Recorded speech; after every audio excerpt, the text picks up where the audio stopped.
আপনার পরিবার সম্পর্কে একটু জানতে চাই। স্ত্রী, ছেলে, মেয়ে। এক মেয়ে এবং এক ছেলে সন্তানের জনক আমি। আমার মেয়েটা বড়, সে মেডিকেলে পড়ে।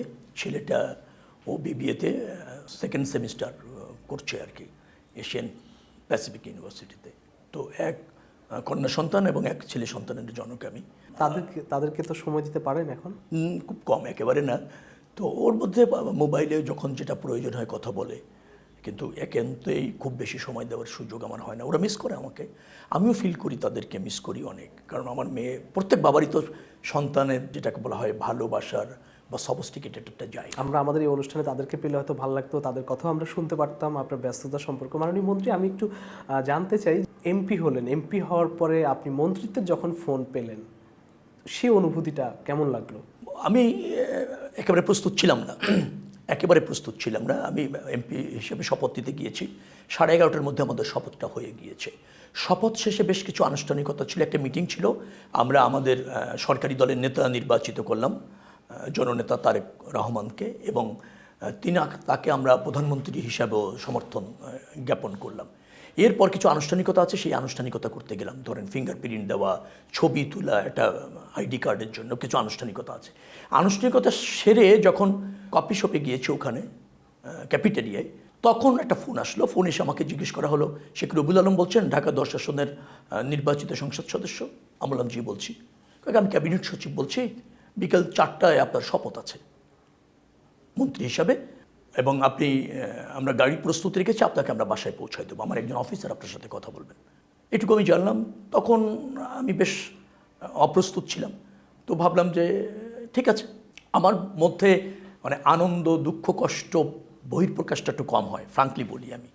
আমি কোনো কিছুতে খুব বেশি উৎসাহিত হই না, আনন্দিত হওয়ার অভ্যাসটা কম। আবার ব্যতীত হওয়া, ভেঙে পড়া, বিধ্বস্ত হওয়ার চরিত্র আমার না।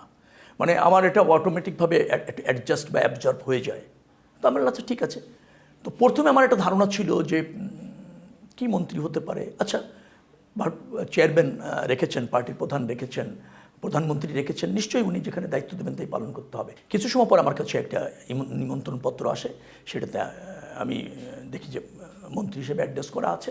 ওখানে গিয়ে পরবর্তীতে জানতে পারি এই মন্ত্রী হিসাবে মন্ত্রণালয়ের দায়িত্ব আমার উপর। তখন কি জানতে পেরেছেন 3টি মন্ত্রণালয় শপথের আগে? না, শপথের আগে আমি জানতে পারিনি। আমি বেশ পরে জানতে পেরেছি, 8টা 8:30টার দিকে রাত্রে আমি তখন জানতে পারি যে আমাকে এই মন্ত্রণালয়ের দায়িত্ব দিচ্ছেন।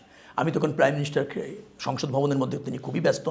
ওই আপনার শপথ অনুষ্ঠানে যে সমস্ত বিদেশি গেস্ট এসেছিলেন, পররাষ্ট্রমন্ত্রীরা এসেছিলেন, বাইরের অনেক দেশের কূটনীতিরা আসছিলেন, প্রধানমন্ত্রী তাদেরকে সময় দিচ্ছিলেন। প্রধানমন্ত্রী তাদেরকে সময় দিয়ে যখন অফিস থেকে বেরিয়ে যাবেন, তখন আমরা 3-4 জন মন্ত্রী ছিলাম। তো উনি সালাউদ্দিন উনি ডাকলেন।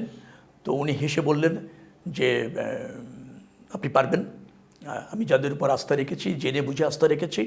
উনি এও বললেন যে আমিও মেম্বার অফ পার্লামেন্ট হিসেবে নতুন, আমিও মন্ত্রী হিসেবে নতুন, অর্থাৎ আমাদের নতুনকেই চেষ্টা করতে হবে, দায়িত্ব নিতে হবে।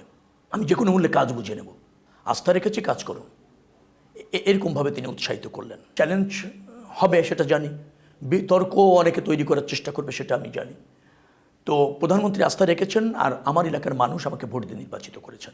বাংলাদেশের জাতীয়তাবাদী দল বিএনপিকে মানুষ মেজরিটি ম্যান্ডেট, অতএব এইটার আস্থা আমাদের জনগণের কাছে দায়বদ্ধতা, আস্থাটা ওই জায়গায়। জনগণ আস্থা রেখেছে, দলের প্রধানমন্ত্রী, সংসদ নেতা আস্থা রেখেছেন। তো আমি এটা সফল হতে চেষ্টা করব আমার সামর্থ্যের শতভাগ দিয়ে। জবাবদিহি থাকবে জনগণের কাছে। সমালোচনাও আমাদেরকে নিতে হবে, সমালোচনা শুনতে হবে, কিন্তু ধৈর্যের সাথে জন আকাঙ্ক্ষাকে ধারণ করে কাজ করতে হবে। সমালোচনা মানুষ করবে, এটা তাদের অধিকার। আর সমালোচনাটাকে আমলে নিয়ে, গুরুত্ব দিয়ে, সংশোধিত হয়ে পরিবর্তনের মাধ্যমে একটা আপনার স্বস্তি প্রতিষ্ঠিত করা, ন্যায্যতা প্রতিষ্ঠিত করা, ফাংশনেবল মিনিস্ট্রিকে আপনার প্রস্তুত রাখা, এটা কিন্তু একটা দায়িত্ব।